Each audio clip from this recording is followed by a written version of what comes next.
즐거워하고 기뻐하는 것이 마땅하다 하니라. 아멘. 예, 오늘 누가복음 고유의 사건과 비유 11번째로 볼 말씀은 누가복음의 아주 유명한 비유 중 하나인 바로 탕자의 비유입니다.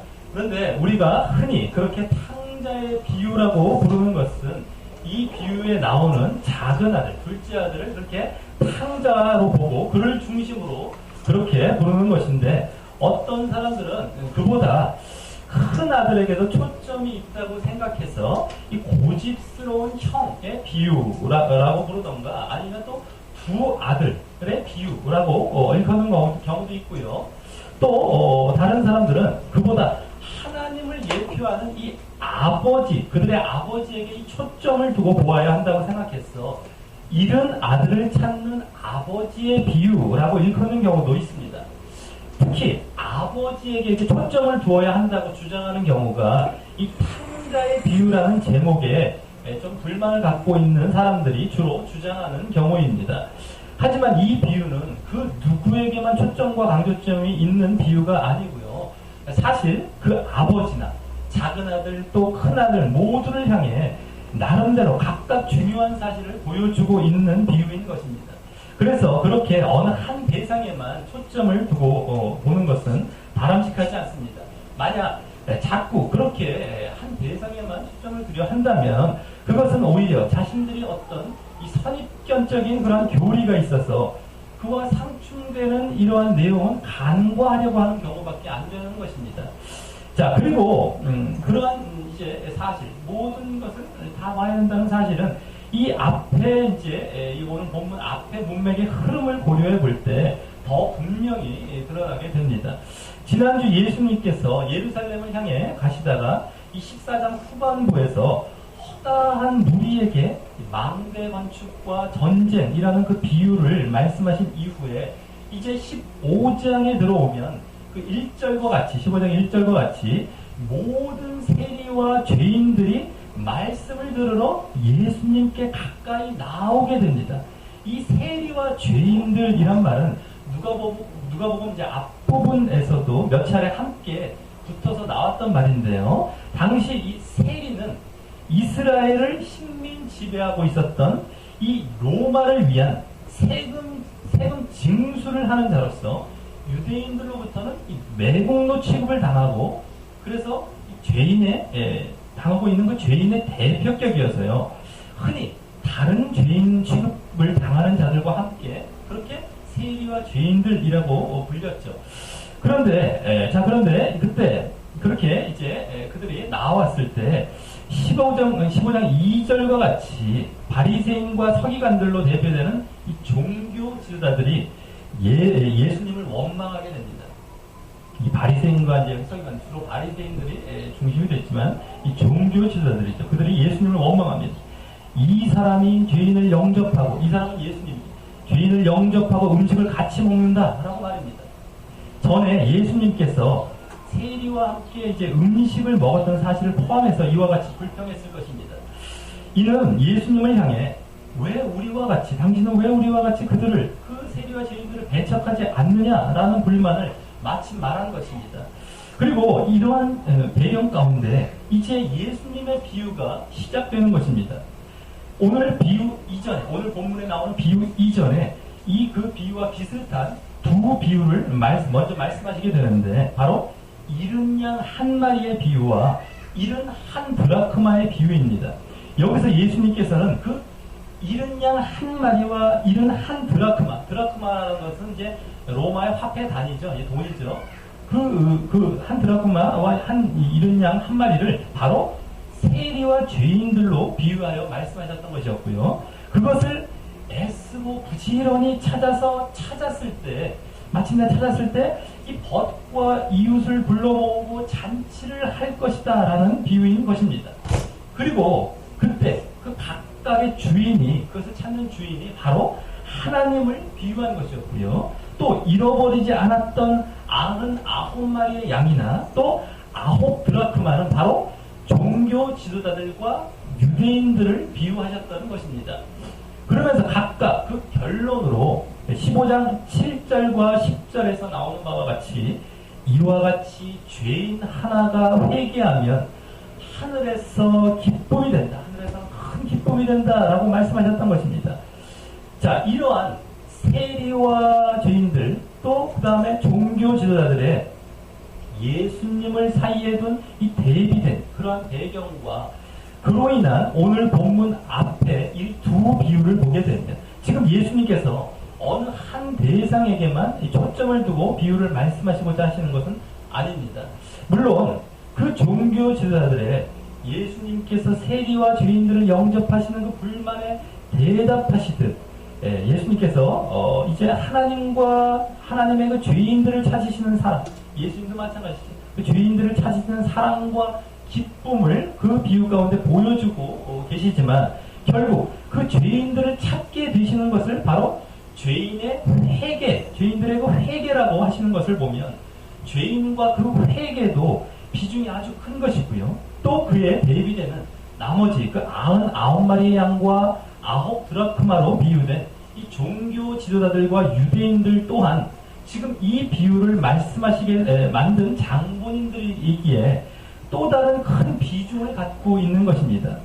자, 오늘 탕자의 비유는 이러한 앞에 두 비유를 더 확장하셔서 말씀하시는 비유인 것입니다.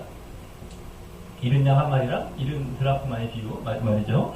그래서 여기에는 죄인의 회개, 또 하나님의 찾으심과 기쁨, 그리고 그에 대한 종교 지도자들의 불만, 이런 태도 모두에 대해 이제 더 구체적으로 하나하나 더욱 실감이 가도록 말씀하시는 비유인 것입니다.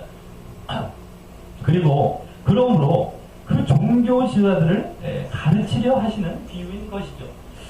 자, 그럼 오늘 그와 같은 내용들을 예수님께서 이 유명한 탕자의 비유를 통해서 어떻게 또 무엇을 말씀하시는지 더욱 구체적이고 자세하게 느껴보면서요, 하나님의 마음을 더욱 절실히 깨닫고 또 그에 대한 우리의 옛 반응과 또 현 상태를 비추어보는 시간을 갖도록 하겠습니다. 오늘 비유는 11절, 오늘 보면 첫 절인 11절에 나오듯이 어떤 사람이 두 아들이 있다는 배경으로 시작합니다.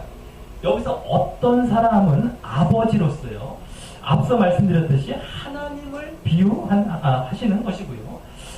둘 중에 첫째 아들이 있겠죠. 첫째 아들은 앞에 두 비유에 이어져서 바로 종교 지도자들과 또 유대인들까지를 비유한 것이고, 또 둘째 아들은, 둘 중에 둘째 아들은 세리와 죄인들이나 또 더 나아가 이방인들까지를 비유하시는 것입니다.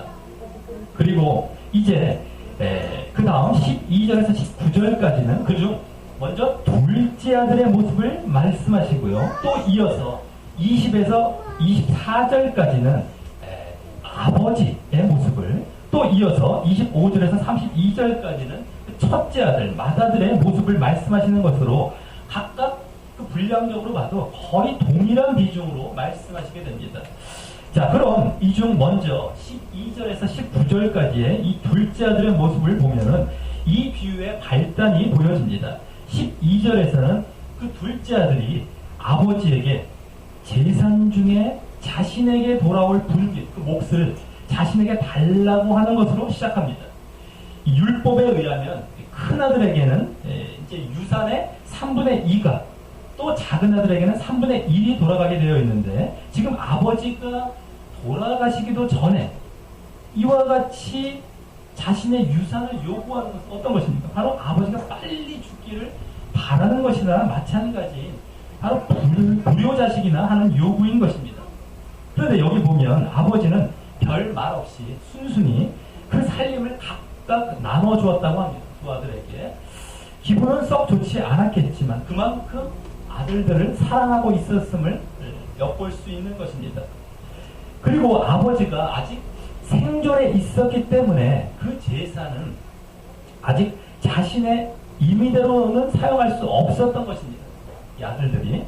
그래서 아버지는 일단 그와 같이 자신의 살림을 미리 구분해서 이렇게 나눠주는, 미리 구분해주는 그런 의미에서 별 큰 문제 삼지 않고 각각 나누어주었던 것 같습니다. 아직 그것을 사용하지는 못하는 어떤 시작되었기 때문에. 그런데 13절과 같이 그 후 며칠이 못 돼요. 이 둘째 아들이 그 나누어 주었던 재물을 다 모아가지고 먼 나라로 갑니다. 이 둘째 아들의 재산 분배 요구의 그 목적이 바로 이것이었던 것입니다. 그동안 아버지에게 붙어 있었던 것도 바로 이 재산이 아직 자신의 수중에 들어오지 않았기 때문이었던 것이죠. 그래서 그동안은 마치 아버지를 공경하는 것 같이 보였을지 모르지만 이제는 본색이 드러난 것입니다. 바로 아버지보다 이 재산과 물질이 더 목적이었던 것입니다. 이 세리와 죄인들이 처음에 바로 이러한 자들이었습니다. 이 둘째 아들로 비유된 세리와 죄인들. 그래서 같은 유대인들이기는 했지만 돈에 눈이 멀어서 자신들의 그 눈앞의 물질적 이익을 위해 유대인들에게는 배신자와 매국노와 같은 이 로마를 위한 세금 징수 일을 서슴없이 수행함으로 마치 하나님을 떠난 것과 같은 자들이었기 때문입니다. 그런데 그렇다고 유대인들도 이 물질에 대한 욕심이 없었던 것은 아닙니다. 유대인들이나 종교 지도자들을 위시해서 그 유대인들은 율법적인 종교 행위에는 능통했지만 그 이면에 실제로는 과부의 가산을 삼킨다. 이런 내용이 마가복음에 나오죠. 과부의 가산을 삼키는 등 이 비윤리적으로 사람들의 재산을 착복했기 때문입니다. 그래서 지금 여기서도 이 작은 아들은 재산을 챙겨서 집을 나갔고 큰 아들은 집에 아직 남아있을 뿐이지 큰 아들의 재산은 이제 남겨진 아버지의 재산 전부가 자신의 것이 되는 것이었습니다. 작은 아들의 3분의 1을 갖고 나간 것이죠. 그리고 그것을 유지하기 위해 이제 큰 아들은 아버지 곁에 붙어 있게 된 것일 뿐입니다. 자, 그런데 이어 13절 하반절에서 14절까지와 같이 그 아버지를 떠난 먼 나라에 간 둘째 아들에게 일이 벌어졌음을 말씀하십니다. 그곳에서 허랑방탕하여 그 재산을 허비하더니 결국 다 없이 했고 다 탕진했고 또 그 후 마침 그 갔던 나라에 크게 흉년까지 들어서 그 둘째 아들이 비로소 궁핍했다. 이 비로소 궁핍했다는 말은 더 정확히는 궁핍해지기 시작했다라고 하십니다. 여기 보면 먼저 이 둘째 아들과 같이 그렇게 물질과 육신적인 욕구를 충족하고 하나님을 떠났을 때 흔히 어떤 모습을 보이는지 보게 됩니다. 하나님을 떠나 자기 마음대로 살고자 하는 모습이 보인다라고 하는 것이죠. 그래서 처음에는 하나님의 간섭을 받지 않으면 마음껏 자유를 누리며 최소한 지금보다 나은 삶을 살 것이라고 생각하며 속도 후련했을 것이고 그래도 자기가 자기를 주관하기에 자신을 믿으며 나름 조심스럽게 계획과 규칙도 세우며 살려고 했겠죠. 하지만 조금씩 그 아버지를 떠난 먼 나라가 상징하는 이 세속 문화에 젖어들게 되고요. 점점 하나님을 떠난 인간의 내면에 자리 잡고 있는 그 죄의 소원을 다스리지 못해서 또 하나님을 떠난 그 내면의 실제 근본 이유가 결국 그 세상과 죄가 좋아서 견딜 수 없는 것이었기에 결국 어느샌가 금방 유혹을 받아 여러 가지 쾌락에 물들어 자신의 삶을 거기에 낭비하며 살게 된다는 것입니다.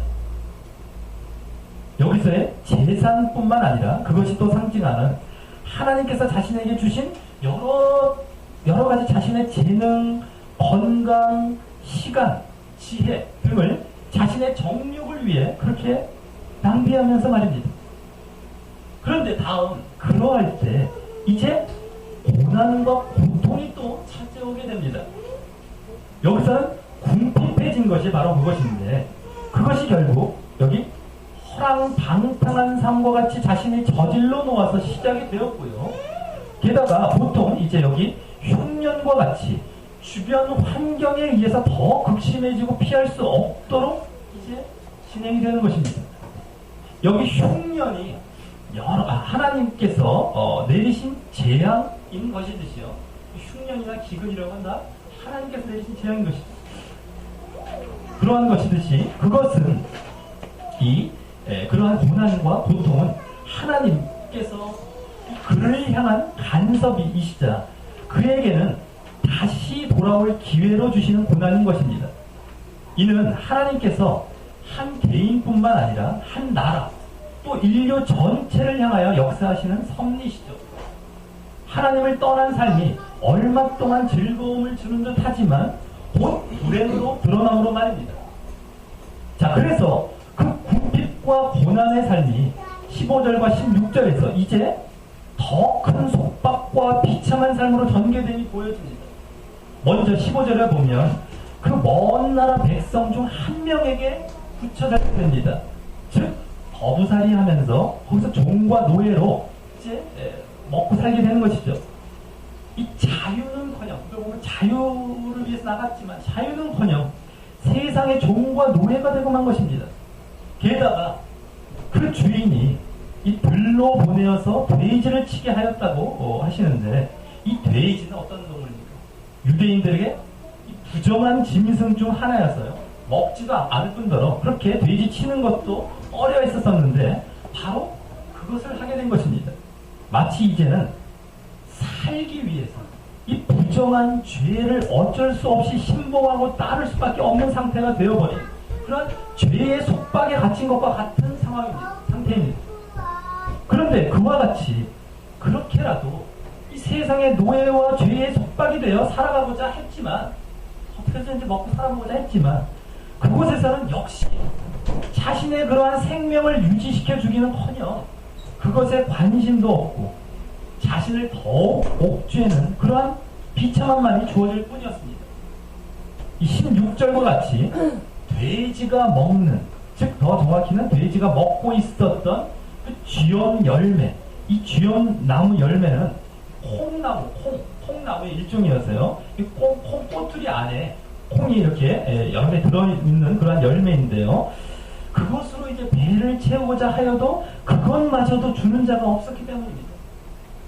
그 나라에 흉년이 들어 누군가에게 붙여 살며 급여는 고소하고, 자기가 뭐 어떤 삭슬 받는 것은 고사하고 그냥 먹을 수 있는 것만도 감지덕지해야 할 상황인데, 그와 같이 돼지를 치면서도 돼지가 먹는 열매조차도 먹지 못했던 것입니다.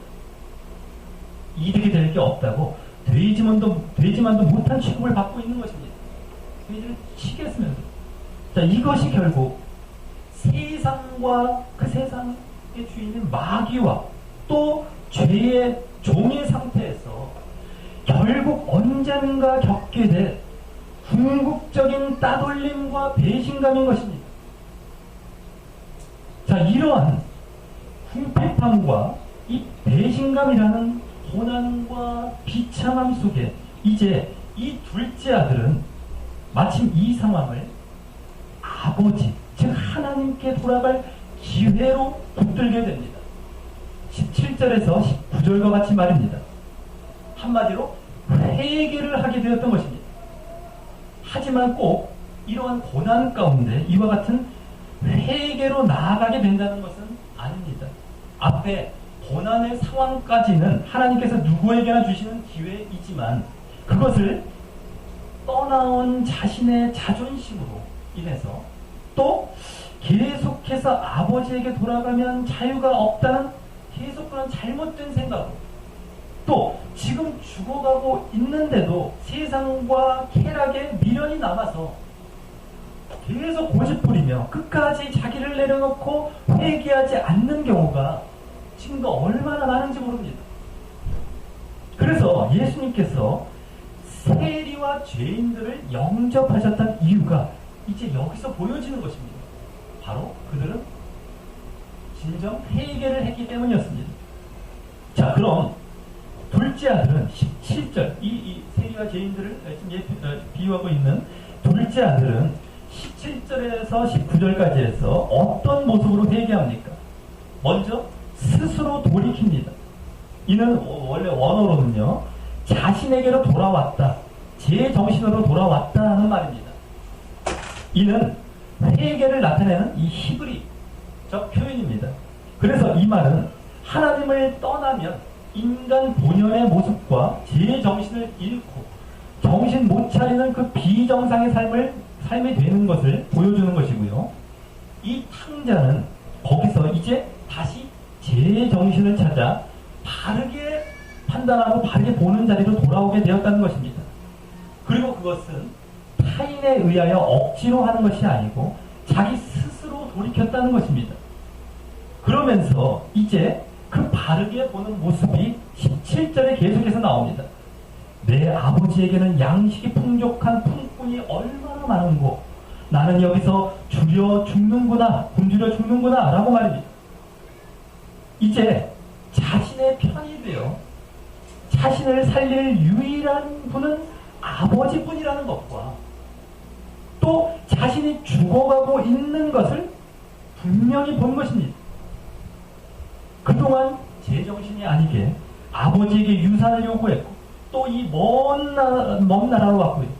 결국 방탕한 삶을 살았던 것도 함께 봤을 것입니다. 보게 되었을 것입니다. 그런데 그냥 아버지에게 가면 살 것이라고 생각하지 않고 아버지의 품꾼인 건 고용인이라도 되는 것이 지금 이곳에서 버부살이 하며 빌어먹는 것에서는 할 수 없는 이 살 수 있게 된다는 사실을 알고 그와 같은 신분이라도 좋으니 그곳으로 이제 아버지께로 가려고 하는 것입니다. 바로 살기 위해서 말입니다. 그리고 그에 따른 실천으로 18절과 19절과 같이 하겠다고 다짐합니다. 먼저 내가 일어나 아버지께 가겠다 라고 합니다. 다음 아버지께 아버지여 내가 하늘과 아버지께 죄를 얻었사오니 지금부터는 아버지의 아들이라 이 걸음을 감당치 못하겠사오니 나를 품꾼의 하나로 보소서라고 할 것이라고 합니다. 생각한 대로 그렇게 다짐하는 것입니다. 이 탕자는 먼저 자신이 죽어감을 알고 살기를 원하고 있습니다. 그러므로 그 일이 유일하게 가능한 이 당시에 지금 유일하게 가능한 것입니다. 그리고 그것은 바로 우리에게도 마찬가지입니다. 유일하게 가능한 그 아버지께 일어나 돌이켜 돌아가려고 합니다. 그리고 다음 그를 위해 제정신으로 돌아와서 이 자신이 무엇을 잘못했는지 죄를 분명히 압니다. 여기 18절에 하늘과 아버지께 죄를 지었다고 하는 것을 보면 자신에게 자상하고 사랑이 많은 아버지를 주신 하나님께 범죄했다고 하나님께 범죄했다고 직접 언급할 정도로 자신의 그 교만한 죄를 철저히 인식하고 있는 모습입니다. 또 그러므로 아버지가 자신을 받지 않고 충분히 자신을 내칠 수 있지만 내가 철저히 낮아질 테니 제발 자신을 부려먹는 품꾼 그 종으로라도 받아만 주시고 날 죽지 않고 살 수 있게 해달라는 것입니다. 이제 돼지보다 못한 존재로 죽게 된 바에 그것 또한 감지덕지인 것입니다. 자, 이 모습이 회개인 것입니다. 자신의 죄로 인해 자신의 그 죽게 된 형편을 볼 줄 알고요. 거기서 살아날 유일한 길은 하나님밖에 없음을 알며 그러기에 자신의 죄를 철저히 인정하고 고백하며 또 하나님께 철저히 낮아져 받아달라고 하는 모습 말입니다. 그리고 또 결정적인 것은 20절 상반절과 같이 그것을 이에 일어나서 아버지께 돌아가니라 라는 말과 같이 그냥 생각에 그치지 않고 직접 실행에 바로 옮겼던 것입니다. 여기까지 회개의 완성이죠. 그리고 둘째 아들로 비유된 이 세리와 죄인들이 바로 자신의 죄로 인해 이와 같은 회개의 모습을 하나님께 보였던 것이죠. 그래서 예수님은 영접하신 것입니다. 자, 그럼 이에 다음 이제 20절에서 24절에서 아버지의 모습은 어떻습니까? 이제 아버지는 어떻죠? 먼저 20절에서 그 아들을 향한 간절한 마음이 잘 보여집니다. 우리 다 같이 20절을 한번 읽어보도록 하겠습니다. 20절입니다. 시작. 아버지께로 돌아가니라. 아직도 상고가 먼데 아버지 아버지가 저를 보고 시름이 열려 달려가 목을 안고 입을 닫으시니라. 아멘. 예, 아직도 상거는 서로 거리죠. 서로의 거리가 먼데 이게 아버지가 저를 보고 시근히 여겨 달려가 목을 안고 입을 맞추었다고 합니다. 아버지는 이 둘째 아들이 나간 이후 늘상 집 앞에서 아들이 오기만을 애타게 기다렸던 것입니다. 마치 하나님께서 이 죄인을 간절히 기다리고 있는 마음과 같습니다. 제발 돌아오기만 하라. 그리하면 너의 잘못을 용서하고 너를 받아줄 것이라고 이 자비와 긍휼의 마음을 품으시면서 말입니다. 이것이 진정한 자비와 긍휼과 사랑이죠. 우리가 흔히 자비, 사랑, 은혜하면 자신의 세상적 소원이나 들어주는 것들로 잘못 알고 있을 수 있는데 그것이 아니에요. 쉽게 그렇게 용서해 주는 이게 자비와 사랑입니다. 자, 그래서 오히려 아들이 아버지를 만나 잘못을 고백하기도 전에 아버지는 그를 먼저 먼 거리에서 보고 또 누추하고 지친 그 아들의 모습을 시근히 여겨 달려가 목을 안고 입을 맞추며 뜨겁게 맞아주었던 것입니다. 근데 혹 이 모습을 작은 아들이 회개하기도 전에 하나님께 아버지께 회개하기도 전에 다 용서해 주었다고 보면 안 됩니다. 아버지가 먼저 나왔어요. 작은 아들이 돌아온 자체가 이미 회개의 모습입니다. 오히려 이는 회개의 마음을 품는 것에서부터 하나님께서 얼마나 기뻐하시는지를 보여주는 것입니다. 이미 마음의 고백이 17절에서 앞서 17절에서 19절에 나와 있었죠. 그리고 그 돌아왔다면 그것을 굳이 듣지 않아도 그 고백을 굳이 듣지 않아도 다 알 수 있는 것입니다. 그렇지 않으면 아버지를 속여서 그냥 돌아올 수는 없는 것입니다. 혹 그런 자가 있다면 그런 자는 금방 또 아버지를 떠나게 되죠. 그것은 여기서의 이 둘째 아들의 돌아온 비유와는 전혀 다른 모습이고 그것은 아직 안 돌아온 것과 마찬가지 상태인 것입니다. 그렇기 때문에 이것을 보고 우리가 그냥 회개를 그냥 용서도 안 하지도 않았는데 용서해 주셨다라고 보면 안 되는 것이고요. 또 이것을 이용해서 우리가 잘못 하나님께 돌아가서도 안 되는 것입니다. 자, 그래서 이후 21절에서 이제 그 아들이 앞서 18절에서 19절과 같이 자신이 고백하려고 했던 말을 고백하는데요. 이제 단순히 그때 지금부터 아버지의 아들이라 일컬음을 감당치 못하겠습니다 라고까지만 말하고 미처 그 뒤에 나를 품꾼의 하나로 보소서 라는 말이 떨어지기 전에 우리 그 19절을 보시면 그 맨 뒤에 나를 품꾼의 하나로 보소서 이 말까지는 아직 안 했죠.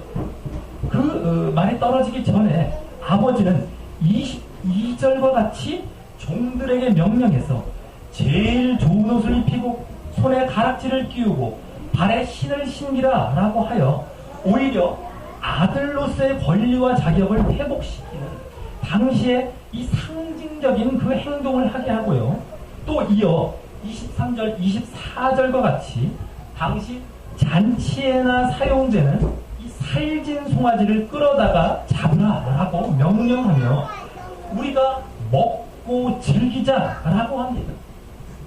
이 살진 송아지는 잔치에 사용되는 먹고 즐기자. 자, 마치 이 앞에 두 비유에서도 벗과 이웃을 불러 모아 그 드라크마나 이런 양을 찾았을 때 벗과 이웃을 불러 모아 나와 함께 즐기자라고 했던 기쁨과 같이 말입니다. 물론 벗과 이웃은 그때 천사들, 영적으로 나중에 하나님 앞에 그 천사들을 비유하는 것이죠.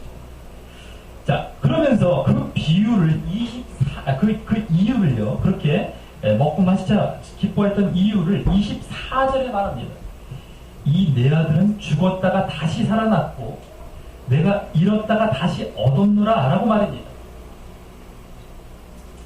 하나님께서 회개를 기뻐하시는 이유는 이제 그 자신도 그 사람도 자신이 살려고 하나님께 왔지만 그와 같이 당신을 떠나 죽어있는 상태에서 생명의 길로 돌아왔기에 그 사람보다 더 기뻐하시는 것입니다. 그 사람이 살기 위해 왔습니다. 정말 하나님께서 그 사람이 생명을 얻게 되는 것을 너무 기뻐하시는 것입니다. 얼마나 그래서 당신 곁에 잘 붙어서 그 생명 얻기를 바라고 계신지 잘 알 수 있는 것입니다.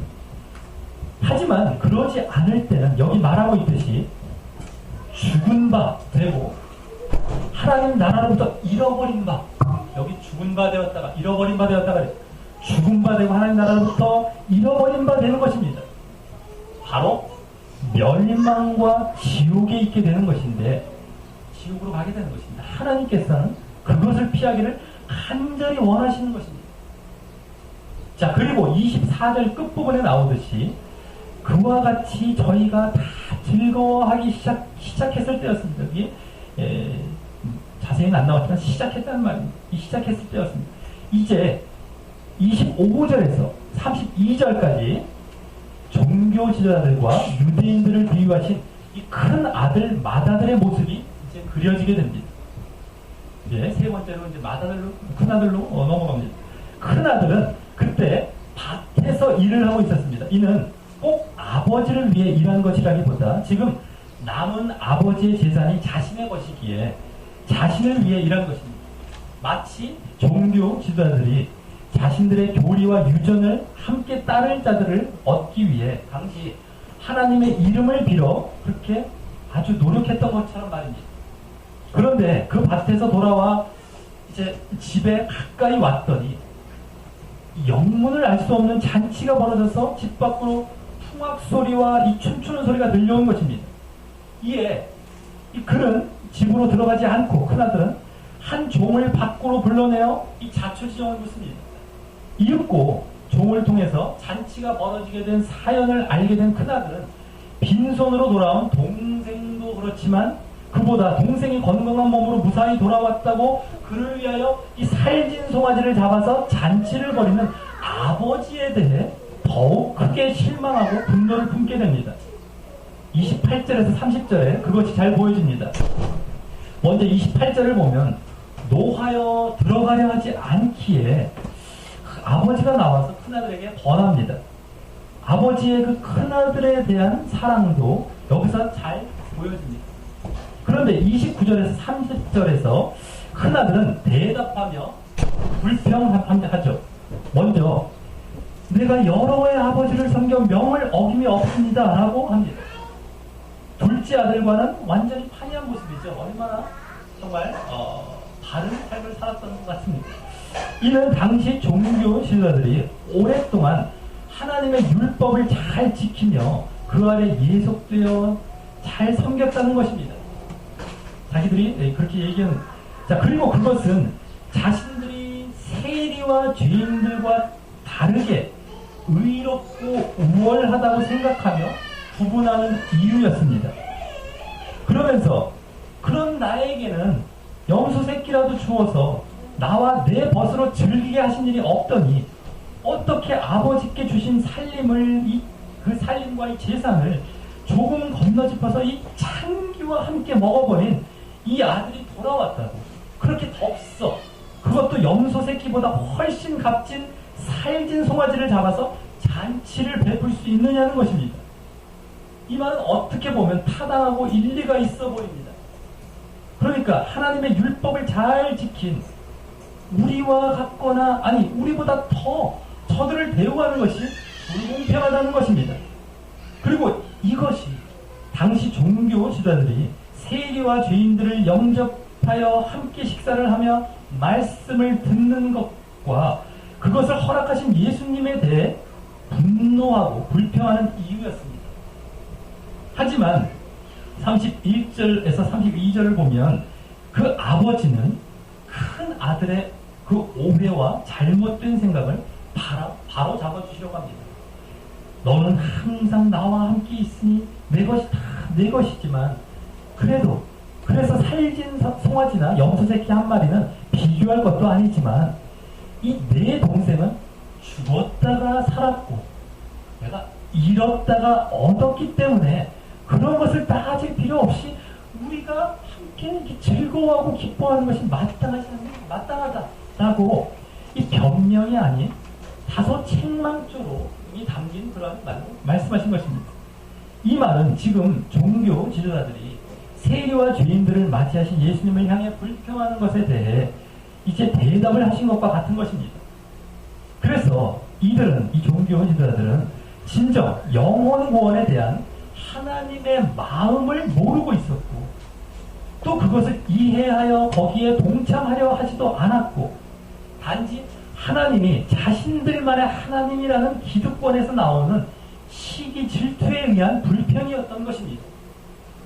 그리고 그 모습은 이 종교 지도자들이나 유대인들이 하나님의 장자로서 구원에 있어서 우선권이 있을 뿐만 아니라 또한 이스라엘 그 전체가 하나님의 제사장으로서 이방인들을 구원으로 인도할 책임이 있었는데, 유대인들은 이러한 의무와 권리를 망각하고 있었고, 그래서 결국 그들이 겉으로는 율법을 잘 지켜 보였을지 몰라도 하나님과의 바른 관계에 있지 않았다는 것이고, 그래서 또 하나님의 구원과 생명 주시는 사역에 동참하지 않으려 했다는 것입니다.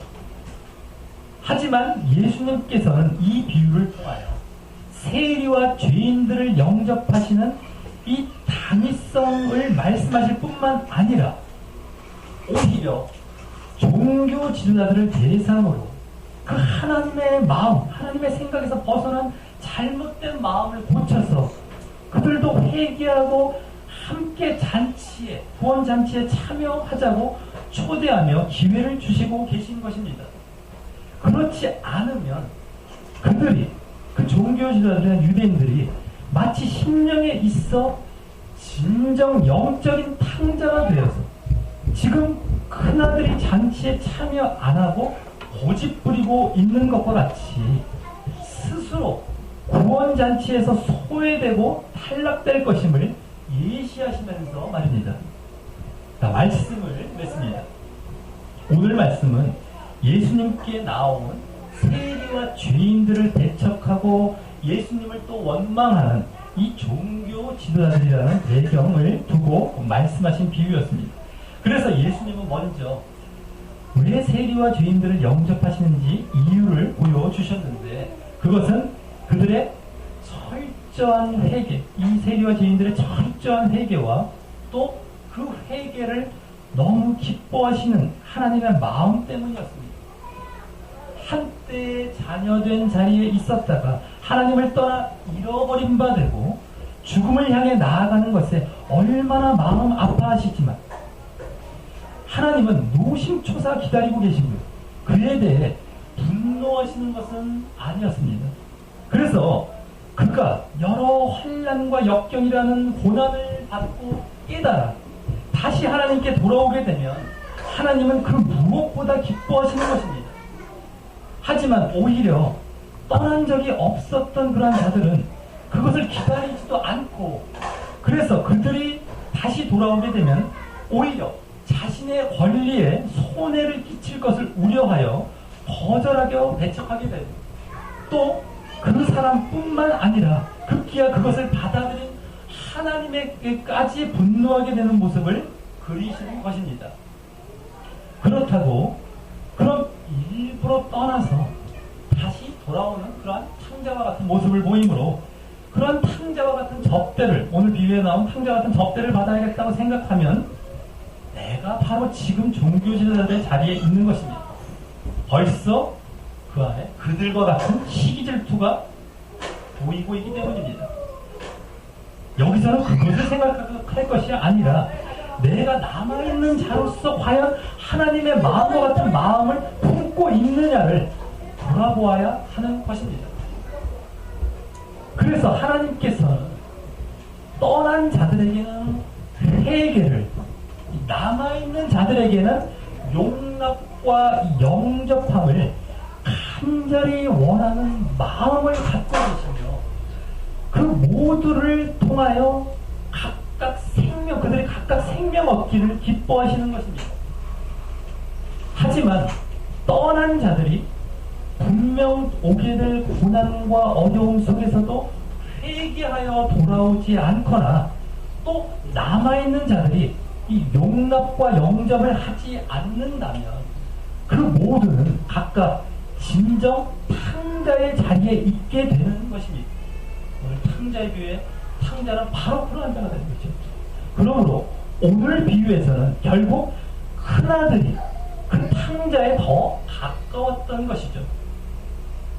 내가 예로부터 하나님께 붙어 있는 것이 혹 오늘 둘째 아들과 같이 하나님보다 물질과 육신적 목적 때문은 아니었는지, 그래서 무엇인가 하나님께로부터 물질적으로나 육신적으로 목적한 바가 이루어지면, 오늘 둘째 아들이 재산을 달라고 해서 그것이 이루어졌죠. 물질적, 육신적 이루어지면 그와 같이 하나님을 속히 떠날 모습은 아니었는지, 만약 그렇다면 지금부터 그 죄로 인해 죽게 될 형편을 미리 깨달아 바르게 보면서 살기 위해 철저히 회개하고 마음을 온전히 하나님께 돌이키시기 바랍니다.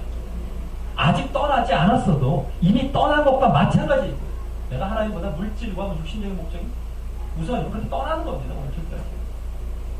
떠난 것과 마찬가지이고요. 이후 고난과 함께 이 회개의 과정을 거쳐야 진정 아버지께 돌아오게 되는, 아슬아슬하고 돌아올지 못 돌아오게 될지 모릅니다. 떠나는 게 오늘은 마침 돌아왔지만 아슬아슬하고 험난한 과정이 있기 때문입니다. 아예 지금 회개하고 돌이켜야 되는 겁니다. 바르게 깨닫고. 자, 근데 또 더 큰 문제는 혹 내가 오늘 큰아들과 같이 현재 겉으로 보이게 하나님을 떠난 것은 아니지만 속으로는 둘째 아들 못지않은 물질적이고 육신적인 목적을 우선하는 모습이기에 겉으로는 회개할 것이 없어 보이므로 우월의식과 교만함이 팽배한 가운데 자신보다 신앙적으로 못해 보이는 자들이 대우받고 용납받는 것을 시기 질투하고 그들을 배척하고 거절하려는 모습은 없었는지, 그것은 고난도 당장은 없기에 회개하기도 더욱 어렵지만 그렇다 하더라도 오늘 하나님의 마음을 알고 그 태도와 그 마음을 당장 버리시기 바랍니다. 그것을 지속하는 것은, 그 모습을 결국 하나님을 원망하고 대적하는 것이 되기 때문입니다. 그래서 자신은 회개할 것 없는 많은 의인들 중에 하나라고 주장할지 몰라도 결국 회개한 한 사람의 죄인보다 하나님의 기쁨과 인정을 받지 못하고 구원에서 멀어질 것이기 때문입니다. 우리 모두 하나님께서 모든 사람에게 때로는 고난으로 떠나 있는 자들, 또 때로는 권면으로 남아있는 기회를 주시며 바르게 돌아오기를 간절히 기다리시고 계시다는 사실을 알고, 거기에 혹시 우리가 갖고 있을지 모를 자신의 잘못을 알고 철저히 낮아져서 철저히 회개하던가 철저히 버림으로 그 하나님의 우리가 생명 얻기를 간절히 바라시는 그 마음에 합한 자 되시기를 주님의 이름으로 간절히 축원합니다. 우리 다 같이 찬양하시면서 기도로 나아가도록 하겠습니다.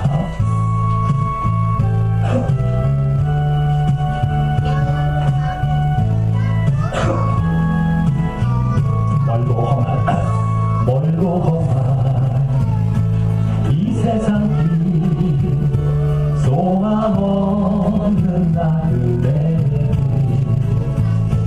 방황하고 헤매이며 정처없이 살아왔네. 의지할 것 없는 이 몸 위로 맞고 살고 가서 세상 유혹 따라가다 모든 것을 다 잃었네. 무거운지 등에 지고 쉴 곳 없어 헤쳐오고 쓰러지고 넘어져도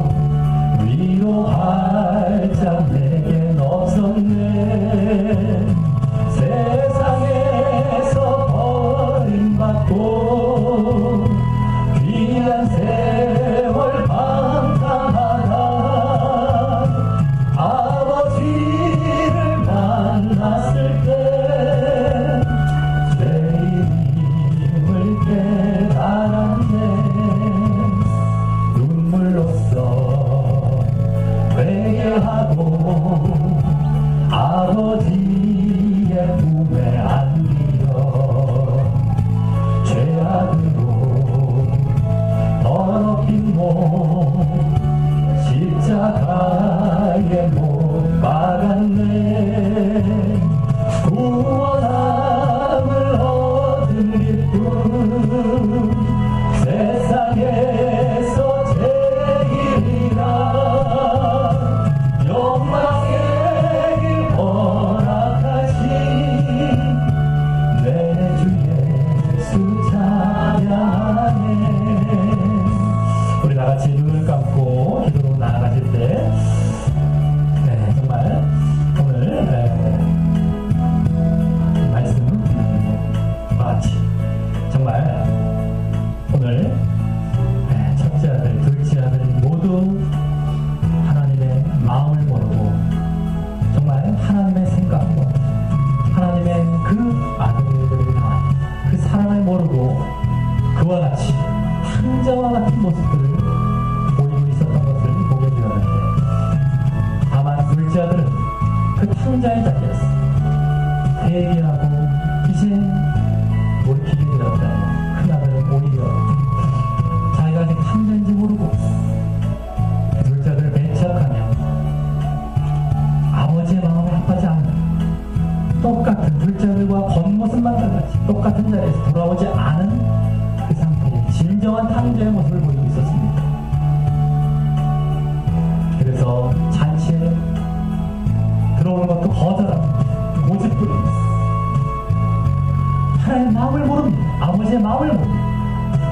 오늘 얼마나 하나님께서 생명 얻기를 바라고 계시는지, 너희들 너 살기를 원하지. 오늘 둘째 아들이 보였던 거죠. 내가 죽여 죽는구나 여기서 내가 살아야겠다 라고 하며 자신의 죄를 깨닫고 철저히 나아져서 주님 앞에 돌아가 그 모습이 회개였는데, 그래 내가 너희를 정말 그렇게 살기를 원한다, 너희들 정말 생명 얻기를 원한다, 왔구나 하면서 그걸 기뻐하신 것입니다. 그리고 그 마음입니다. 근데 그 마음을 모르고 지금 종교인들의 세계와 죄인들을 배척하고 한 명이라도 구하고 모든 인류가 구하고 단 한 명이라도 멸망으로 나가기를 원치 않습니다. 제발 너희들 그 죽음 나가면 안 된다, 너 제발 살아야 된다 라고 그 생명을 얼마나 간절히 원하는 마음을 모르고, 그래서 오늘 마지막으로 살았다 죽었고 잃었다 찾았다, 그래서 또 한 번 강조합니다. 오늘 얼마나 많이 그 말들이 중간중간에 나와. 내가 살길 원합니다. 그 마음이 지금 얼마나 하나님의 마음인지 모릅니다. 예수님께서 이 비유를 드신 그 마음입니다. 너희들 살아야 됩니다. 내가 그걸 기뻐합니다. 그래 너 돌아왔느냐 살기 위해 내가 너를 기뻐받는다. 근데 그것을 이해 못하고 있어요 옆에서. 그럼 그 자가 진짜 탕자입니다. 그리고 문제는 그 사람은 생명을 잃고 있다는 것입니다. 오히려 자신의 생명 가운데 있는 착각했지만 하나님의 마음을 합하지 못하고 그 마음을 깨닫지 못하고 있었다. 오늘 탕자의 비유를 통해서 진정 탕자는 누구인지 내 속들을 말하고, 너가 내 마음에 합했냐? 내가 정말 생명을 위해서 그렇게 내 마음을 이해하고 있느냐? 그리고 그걸 얻기 위해 그와 같이 내가 철저히 자신의 죄를 되돌아보고 철저히 낮아졌어 나에게 돌아오고 있었느냐를 묻고 계신 것입니다. 우리 다같이 내가 안심할 것이 아닙니다. 정말 그와 같이 살기를 원하고 아버지밖에 없다, 그것을 주실 뿐. 그것을 또 알아서 돌아가고, 또 그러기 때문에 또 보여지는 여러가지 용납과 영접의 모습, 다른 사람들 영접까지 다 우리가 보여주고 있는지를 살펴보면 정말 진정 생명으로 나아가고 진정 하나님의 마음에 합한 그런 모습 되게 해달라고 우리 다같이 기도 드리시겠습니다. 하나님 아버지 감사를 드립니다. 아버지 오늘 이 세계와 죄인들을 배척하는 종교제자들의 모습, 그래서 결국 예수님까지 원망하고 하나님까지 원망한 자리에 있었던 종교제자들의 모습들을 이제 바르게 깨닫게 해주시는 이 예수님의 비유의 말씀 통해서 우리가 무엇에 집중하고 어떤 하나님의 마음을 깨달아야 될지를 알게 되었습니다.